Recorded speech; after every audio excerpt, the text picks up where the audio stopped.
Baik, Afan, memotong sebentar. Ya, kita lanjutkan. Ternyata inti hikmah di sini anishkurillah, yaitu bersyukur kepada Allah Subhanahu wa taala. Artinya dalam dalam semua kondisi, setiap keadaan, apapun itu, baik senang. Udah Mas, biarkan, biarkan. Biarkan Mas. Ini saya.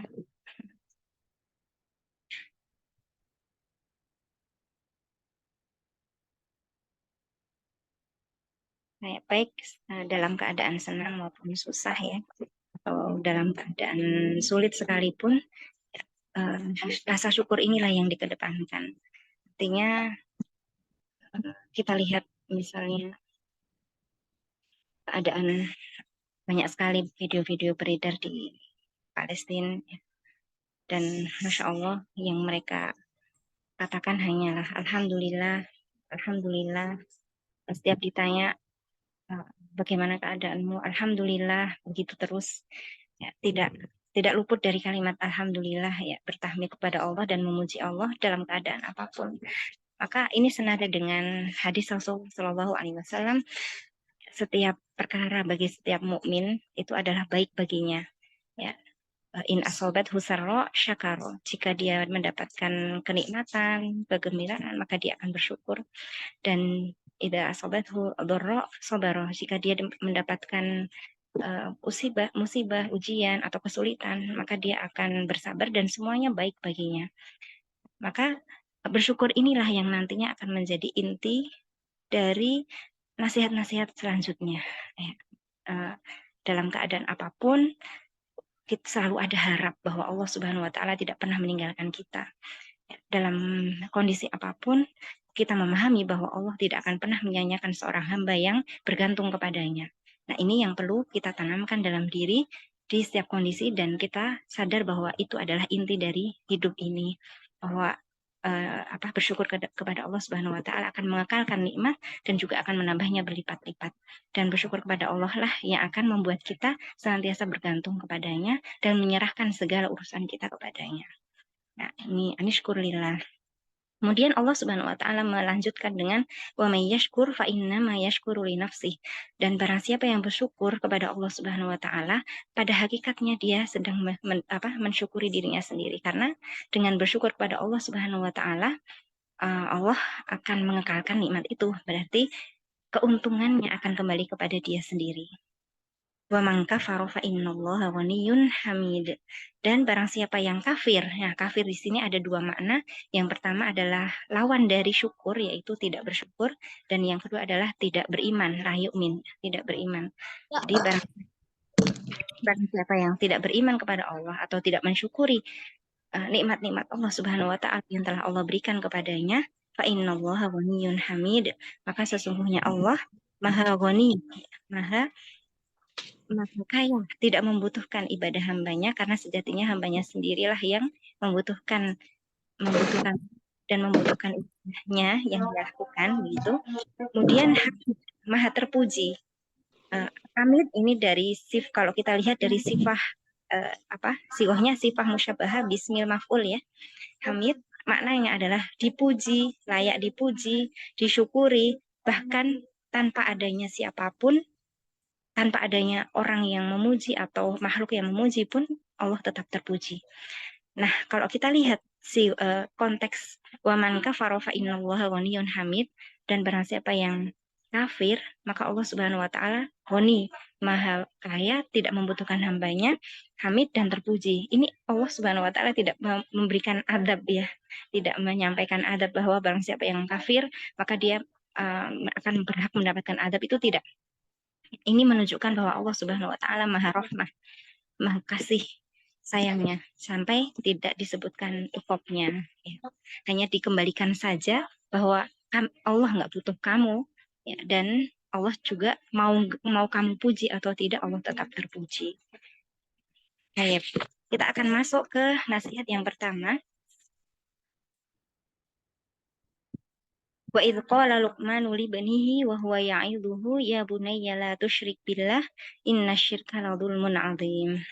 Dan ingatlah ketika Luqman berkata kepada anaknya, kepada putranya, wa huwa ya'idhuhu, dalam keadaan dia menasihatinya, ya bunayya la tusyrik billah, wahai putraku, jangan syirik, jangan menyekutukan Allah Subhanahu wa taala. Sesungguhnya syirik adalah sebuah kedoliman yang sangat besar. Ini adalah nasihat yang pertama. Coba kita lihat konteksnya dan teks ayatnya.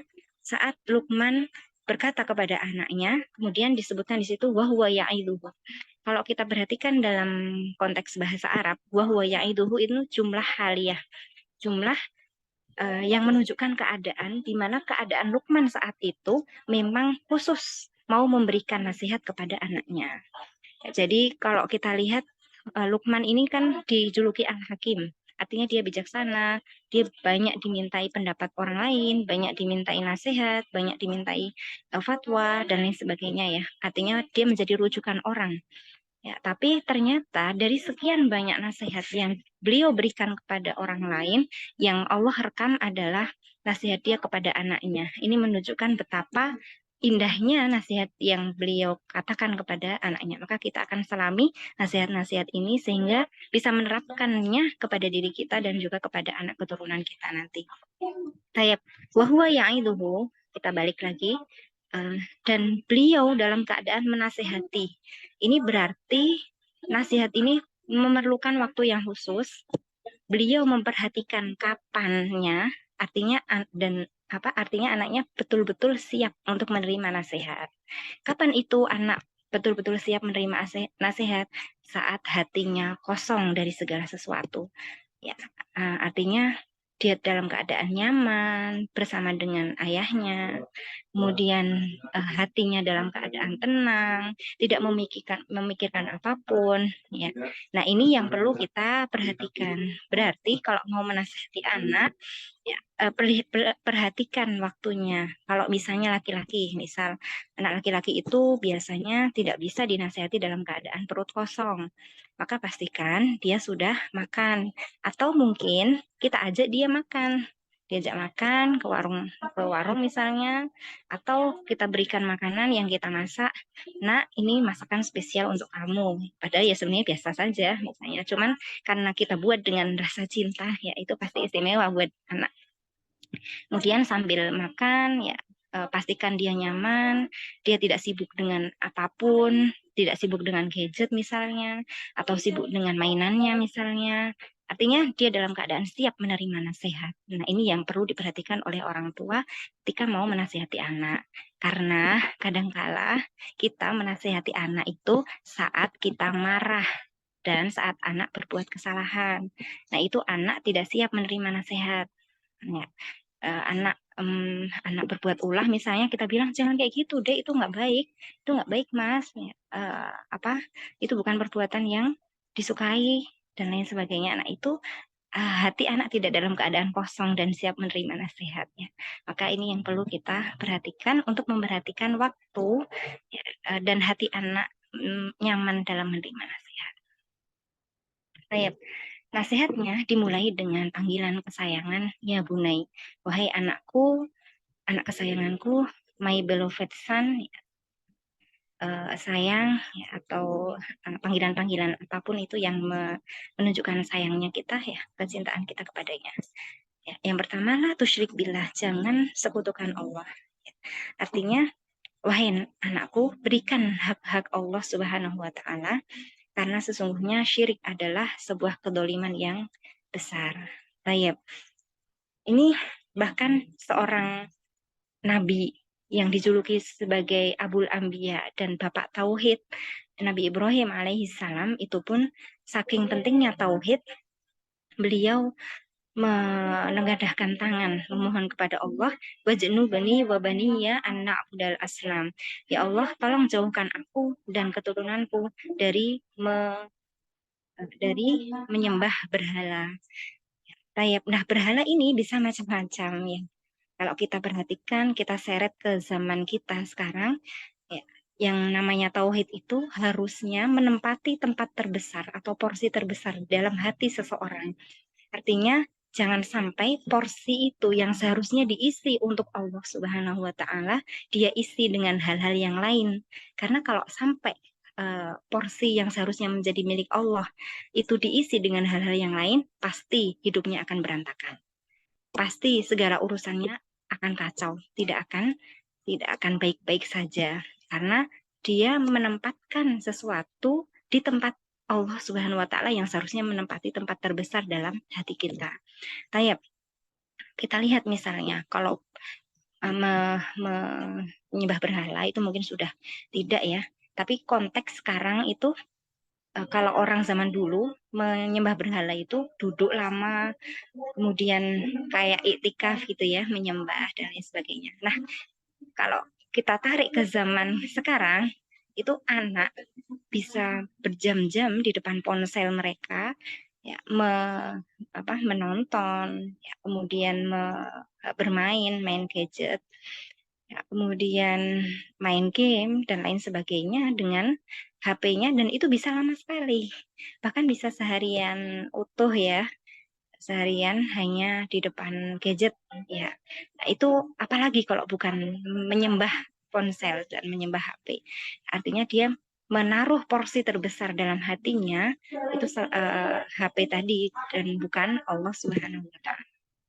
Ya, bahkan kalau diminta kadang nangis, tantrum dan lain sebagainya ya. Nah, ini gambaran sekarang di mana seseorang bisa berdiam diri lebih dari 1 jam untuk hal-hal yang bukan untuk Allah, bukan untuk akhirat gitu. Ya, ini yang perlu kita perhatikan juga. Ya. Maka wahai anakku, ya Allah maha cemburu loh. Allah cemburu banget kalau kamu sampai memberikan porsi lebih yang seharusnya menjadi porsi untuk Allah Subhanahu wa taala dan kamu berikan itu kepada makhluk yang lain atau kepada benda lain. Ya, karena sejatinya ponsel itu sebenarnya benda mati ya dan harusnya kita yang mengatur bukan kita yang diatur olehnya. Kayak begitu. Kemudian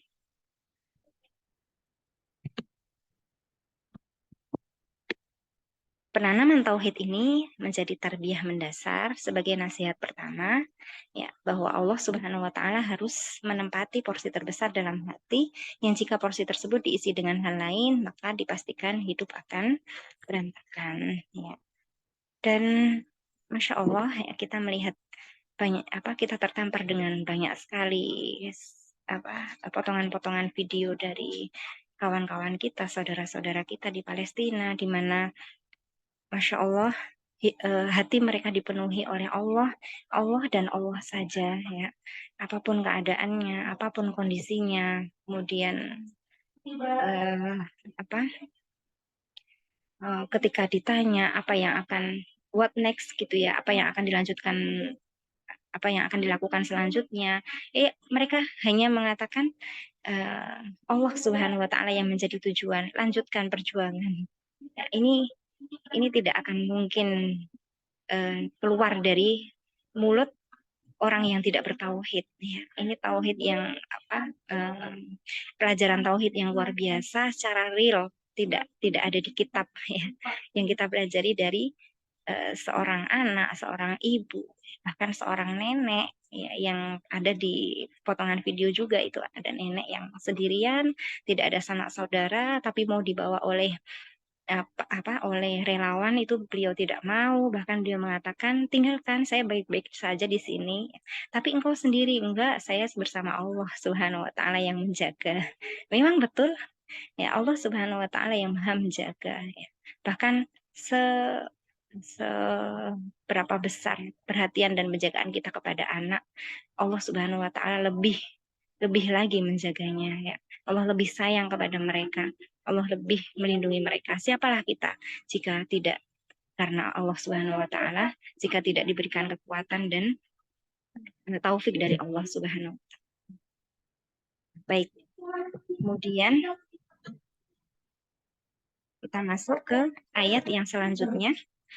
Wa wasqainal insana biwalidayhi hamalathu ummuhu wahnan ala wahnin wa fisqaluhu fi amaini anishkurli waliwalidayka ilayyal masir. Dan kami perintahkan kepada manusia agar berbuat baik kepada kedua orang tuanya.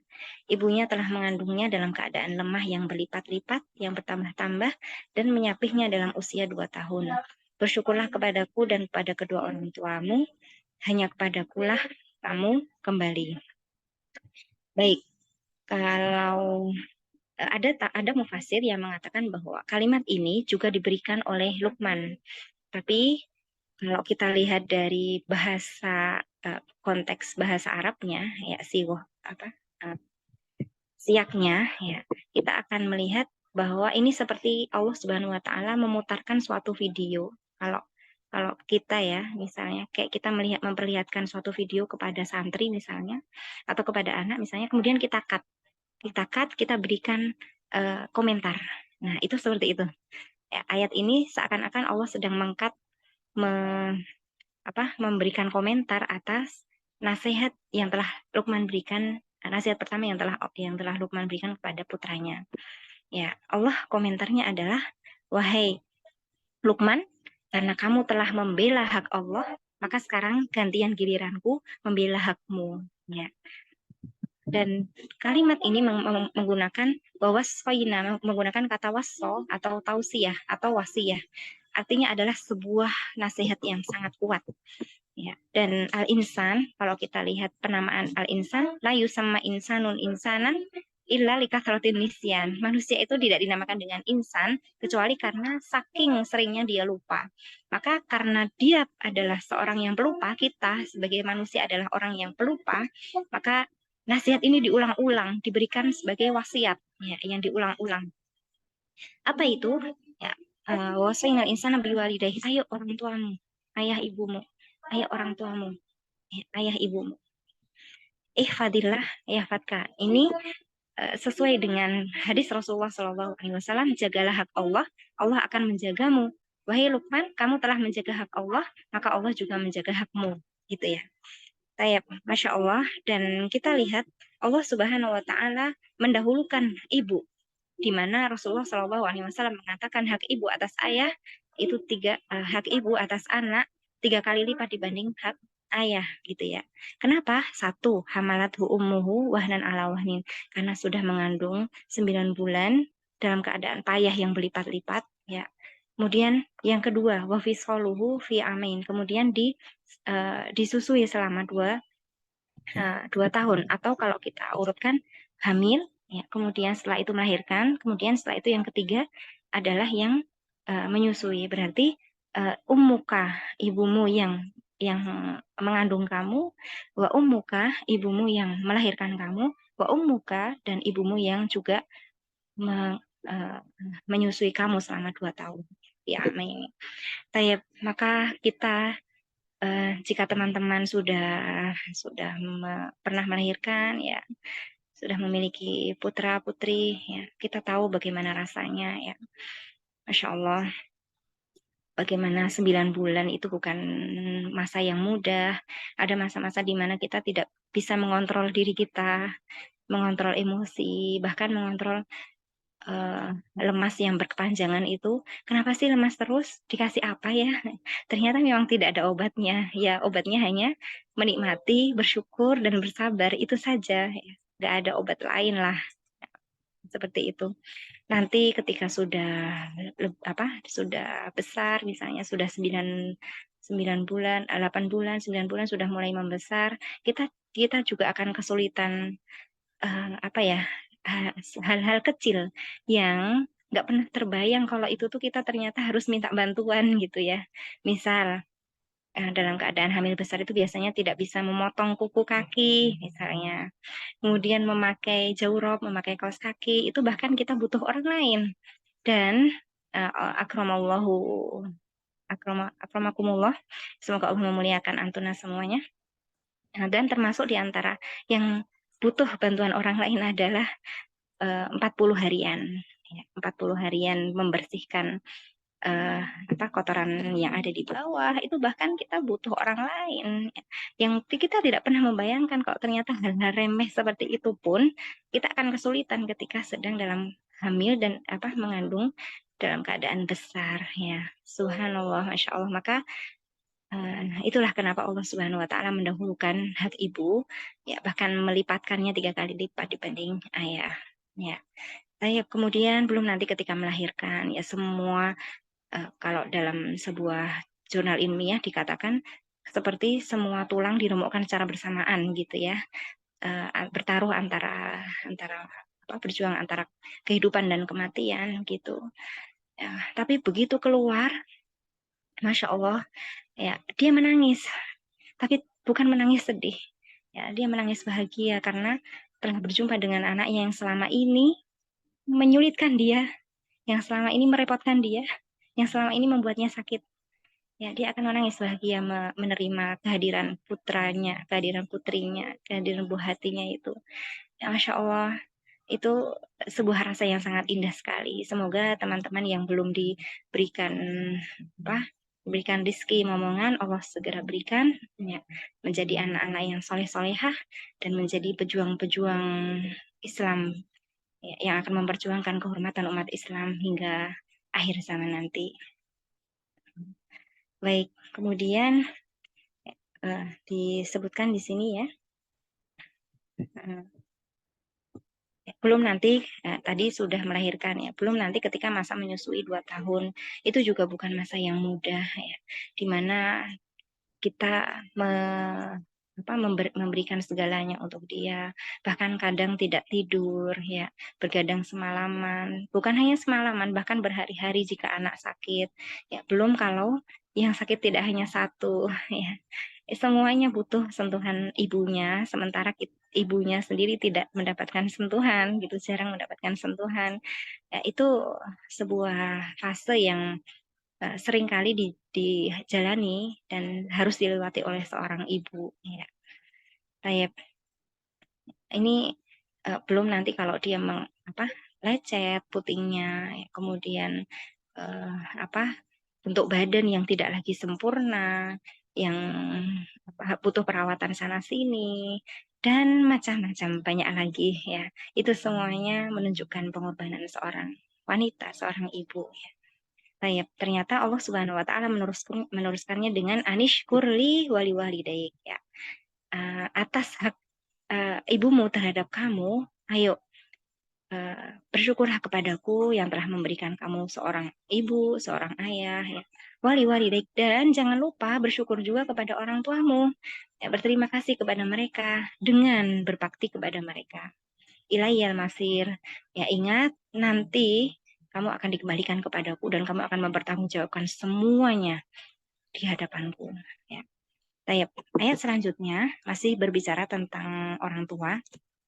Wa in jahadaka ala an tusyrika bi ma laysa laka bihi ilmun fala tuti'huma wa sahibhuma fid dunya ma'rufa wattabi' sabila man anaba ilai thumma ilayya marji'ukum fa unabbi'ukum bima kuntum ta'malun.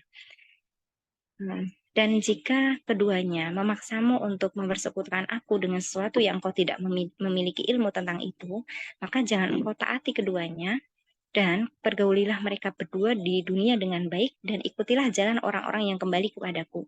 Kemudian hanya kepadakulah tempat kamu kembali, maka akan aku beritahukan kepadamu apa yang telah kamu kerjakan. Tayyib.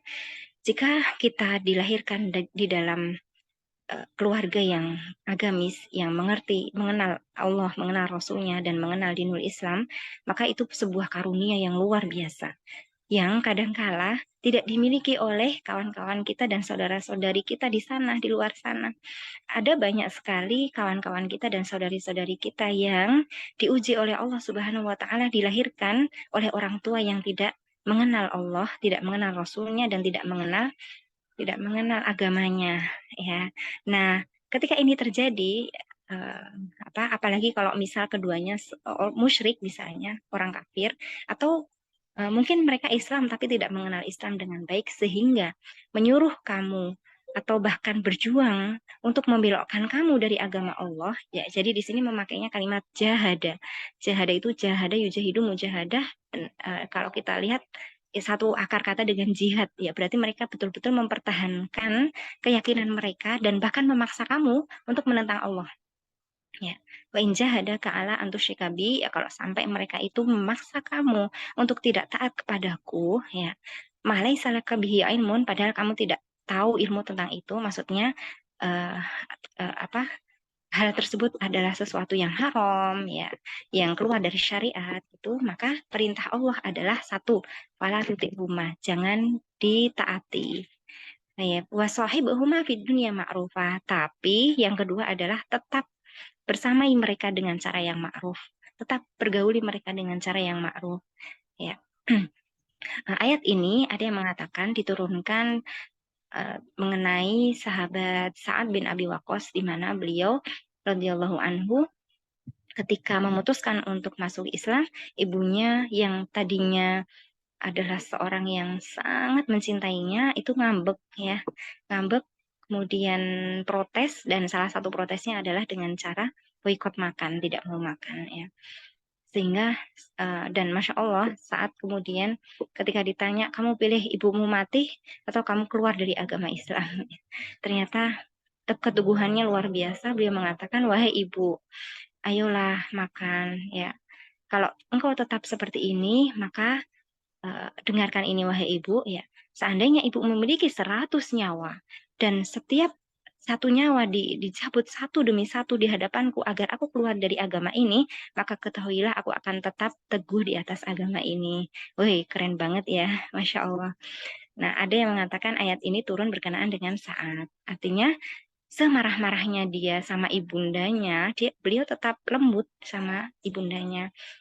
Bahkan dibujuk-bujuk, ayolah Bu, ya, makan, jangan seperti ini, jangan membuatku berada di pilihan yang sulit, gitu, jangan memberiku pilihan yang sulit. Tapi Masya Allah beliau tetap kokoh dalam agamanya, dan kekokohan dan keteguhan beliau itulah yang akhirnya membuat ibunya luluh, dan pada akhirnya ibunya juga ikut masuk Islam.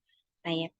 Nah, kalau memang kita diuji oleh Allah Subhanahu wa Ta'ala, dilahirkan di dalam keluarga yang tidak mengenal Allah, tidak mengenal Rasul dan agamanya, maka wattabi' sabila man anaba ilayya. Ayo cari orang lain, cari komunitas, cari circle yang bisa mendukung kamu, yang bisa kaget, yang bisa mengistiqomahkan kamu di jalannya, yang bisa menguatkan kamu di atas jalan Allah Subhanahu wa Ta'ala. Cari mereka. Ya, dekati mereka, berkumpullah bersama mereka sehingga kamu tidak merasa sendiri, sehingga kamu ada yang menguatkan, sehingga kamu bisa ada yang menarik tanganmu ketika kamu eh, ragu atau tidak tidak yakin dengan pilihanmu, gitu ya. Baik. Maka kalau kita lihat dari ayat ini, berbakti kepada orang tua itu tidak mengenal agama, ya. Ya, kita tidak bisa memilih dari orang tua mana kita dilahirkan, tapi kita tetap bisa memilih untuk terus berbakti kepadanya. Ya, karena perintah Allah adalah berbakti kepada orang tua. Tapi Allah tidak memerintahkan kita untuk berbakti hanya kepada orang tua yang baik. Bukan. Tidak, ya. Tapi semua orang tua berhak mendapatkan bakti anaknya, bakti orang tua, bakti putra-putrinya. Maka mudah-mudahan kita termasuk dari anak-anak soleh yang memberikan pahala jariah kepada orang tua kita dan juga menaikkan derajat mereka ketika di hadapan Allah Subhanahu wa Ta'ala. Karena dalam satu ayat Allah Subhanahu wa Ta'ala juga berfirman, surah An-Nisa, ya. Sebentar, buka dulu. Dalam surah An-Nisa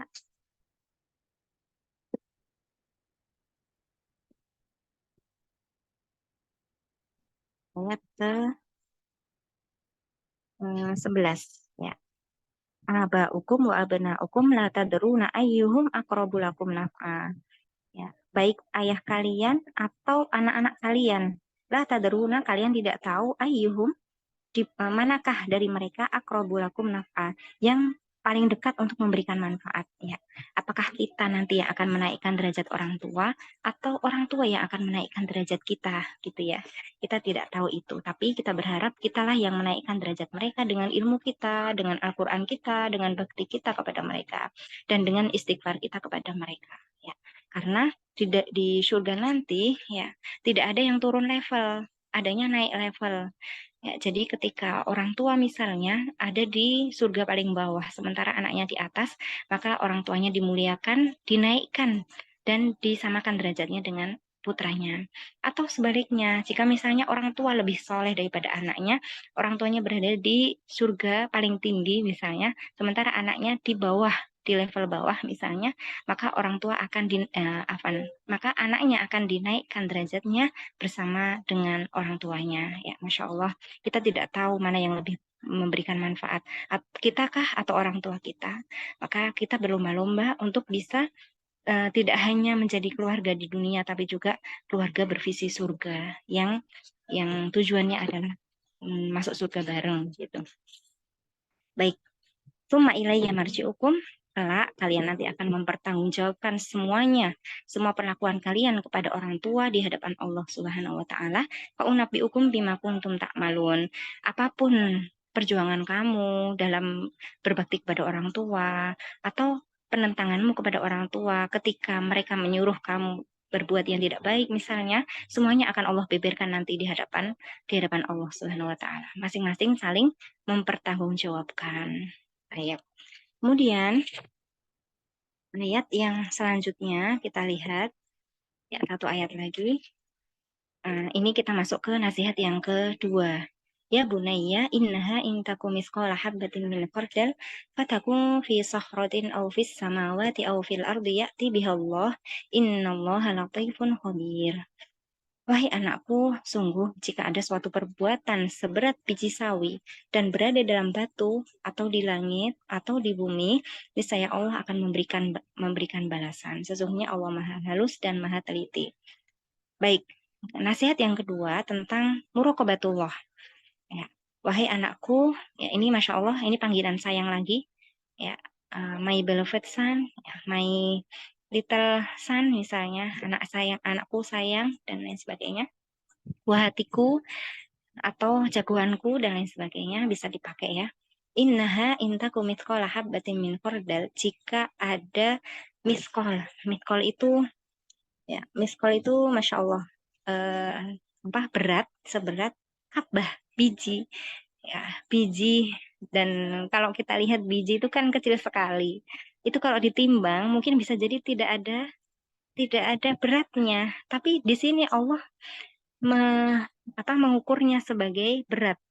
Ya, satu biji saja min khordal. Ya, kalau kita lihat khordal itu adalah kurma yang jatuh, ya bijinya itu kemudian tersingkir, jadi tidak berharga, ya tidak diabaikan lah, tidak dilihat, tidak dianggap penting. Pokoknya kalau udah jatuh ya sudahlah, dibiarkan saja ya. Masya Allah, ini makna dari khordal ya. Jadi kalau kita kalau kita lihat dari konteksnya, wahai anakku, kalau seandainya ada satu biji kecil yang kalau menurut kita itu nggak ada beratnya ya, ya satu biji kecil dari kurma yang terjatuh ya, kurma yang tidak dianggap, yang sudah dibuang lah gitu ya.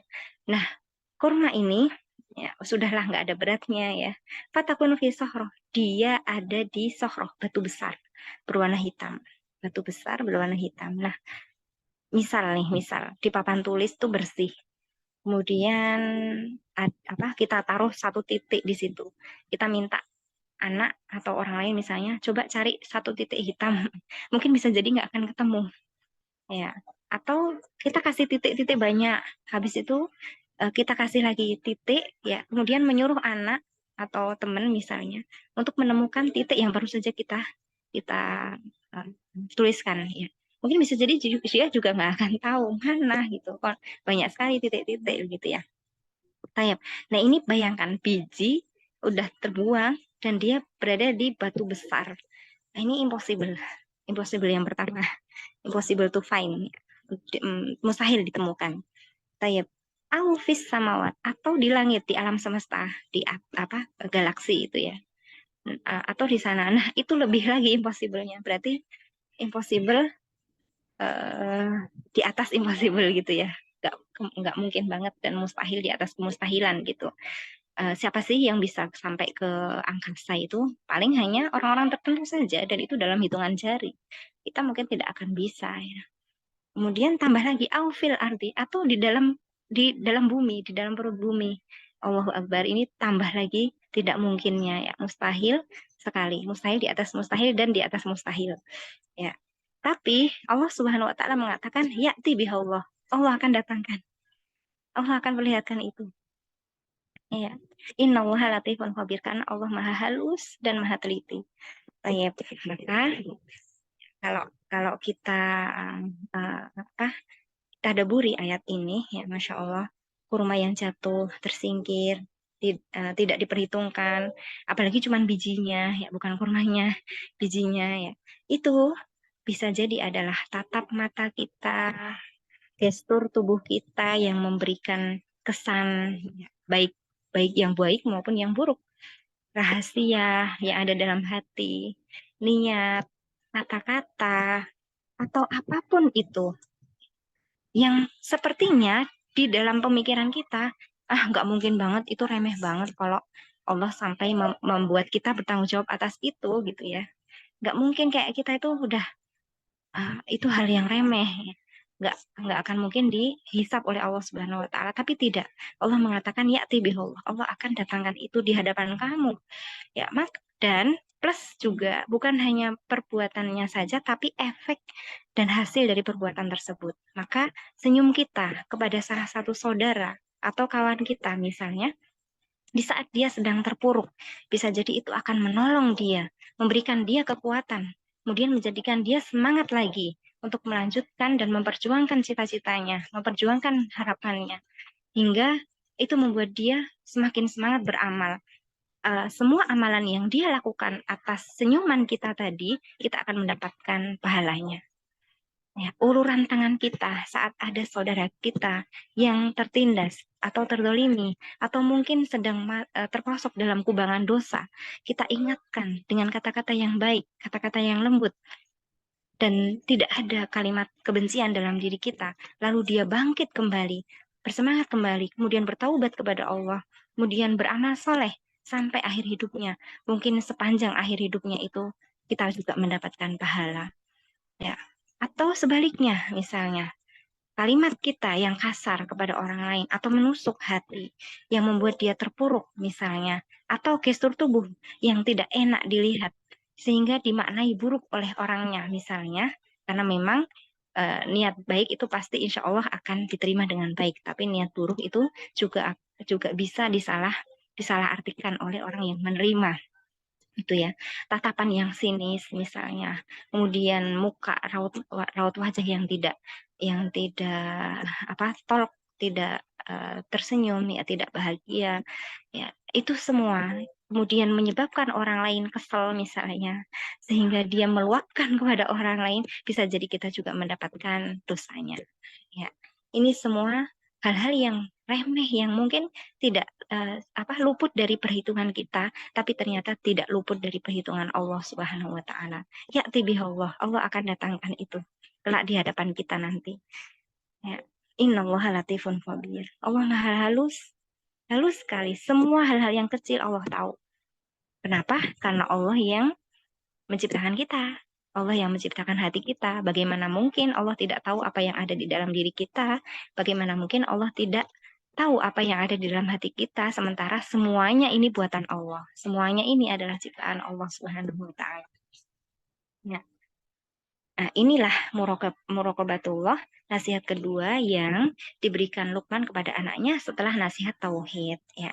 Maka ayat ini juga bermakna, nak, umi, abi, ayah, ibu tidak selamanya bersama kamu, tidak selamanya mengawasi kamu. Semua hal baik yang sudah ibu ajarkan, sudah ayah ajarkan, itu jagalah, jadikanlah prinsip. Maka Ketahuilah nak, meskipun ayah dan ibu tidak melihat, Allah senantiasa melihat dan senantiasa membersamaimu. Dia tahu segalanya, yang halus, yang kecil sekalipun, termasuk pengaruh dari hal kecil tersebut. Allah tahu dari ujung ke ujung, dari hulu ke hilir itu Allah tahu semuanya. Maka perbanyaklah melakukan kebaikan, amal-amal kebaikan, sekecil apapun amal itu, sekecil apapun kebaikan itu, tapi jika itu untuk Allah Subhanahu wa Ta'ala, maka insya Allah tidak akan pernah menyia-nyiakannya. Ya, semuanya ada di perhitungan Allah Subhanahu wa Ta'ala. Siapa tahu senyuman yang tulus kepada saudara, ya, eh, bantuan kecil atau makanan yang kita berikan yang mungkin tidak seberapa, itu yang akan menolong kita kelak di akhir. Maka jangan pernah meremehkan kebaikan meskipun sekecil sekecil habbah min khordal, ya, sekecil biji kurma tadi.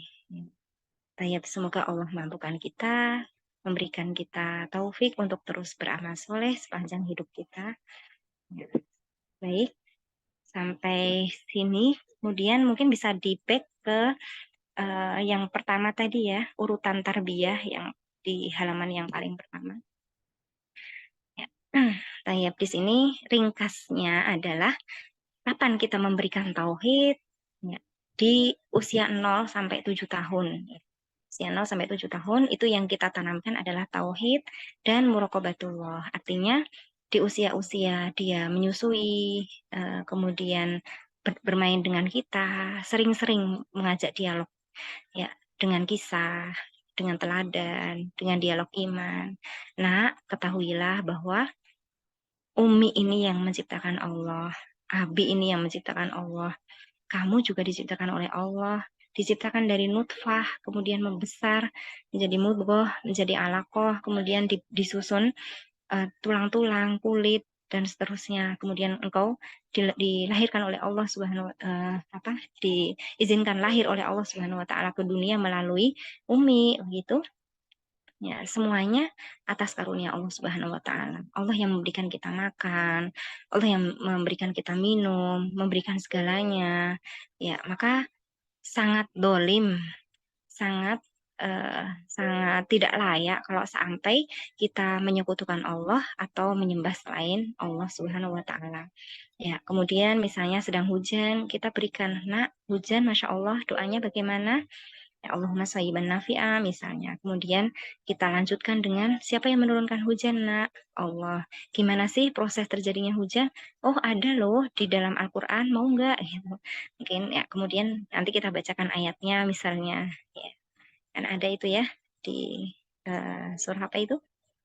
Ar-Rum ya atau An-Nur. Ada ya ayat tentang proses terjadinya hujan misalnya.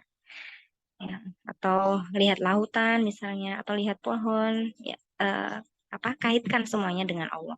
Nah, lautan yang begitu luas, begitu indah, begitu gagah itu Allah yang menciptakan. Ya, kemudian langit yang ada di atas kita, coba kita lihat, nggak kelihatan ya tepinya, ujungnya, nggak kelihatan ada cacat meskipun sedikit pun, ya. Kemudian terlihat indah dan lain sebagainya, kokoh, semuanya yang menciptakan Allah, ya. Maka ini kalau sudah ditanamkan, ya insya Allah prinsip ini akan dibawa olehnya sampai dewasa nanti dan menjadi bekal dasar di urutan selanjutnya, yaitu ketika dia masuk ke usia 7 tahun. Ya insya Allah akan kita lanjutkan di ayat berikutnya di pertemuan yang akan datang insya Allah. Baik. Nah, bagaimana dengan menanamkan tauhid dan muraqabatullah ini? Tadi ya dengan teladan, dengan kisah, dengan Al-Quran, dengan dialog iman. Al-Quran bisa mulai diajarkan sejak mulai usia 0, sejak di dalam kandungan. Ya, kemudian bisa dilanjutkan ketika dia sudah usia 4. Kalau di dalam kitab Rodotus Sibyan itu disebutkan beliau mengatakan bahwa anak mulai diajarkan Al-Quran di usia 4 tahun, ya, mulai diajak ke TPA, mulai di talaki, ya, kemudian mulai diajak hafal Al-Quran gitu ya. Meskipun dari sebelum 4 tahun pun insya Allah sudah bisa. Ada ada kawan anak yang ada buat program untuk anak-anak balita menghafal Al-Quran itu Masya Allah ya. Baru 3 tahun tuh mungkin sudah selesai juz 30 itu Masya Allah keren. Ya, Tayyip, sudah terlalu lama saya bicara. Jazakumullah khairan atas perhatiannya. Semoga bermanfaat. Insya Allah kita lanjutkan di pertemuan berikutnya.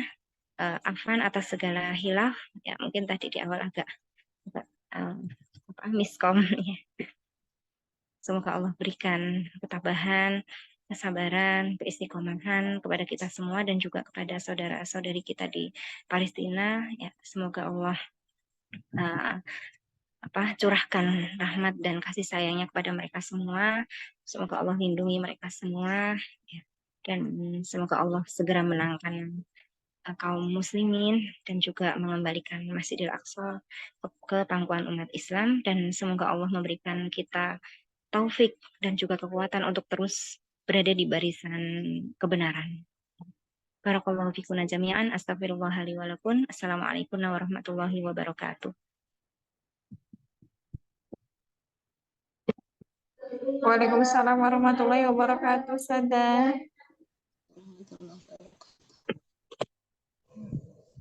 Waalaikumsalam warahmatullahi wabarakatuh. Jazakumullah khairan katsiran Ustazah Mahmudah atas ilmunya malam hari ini.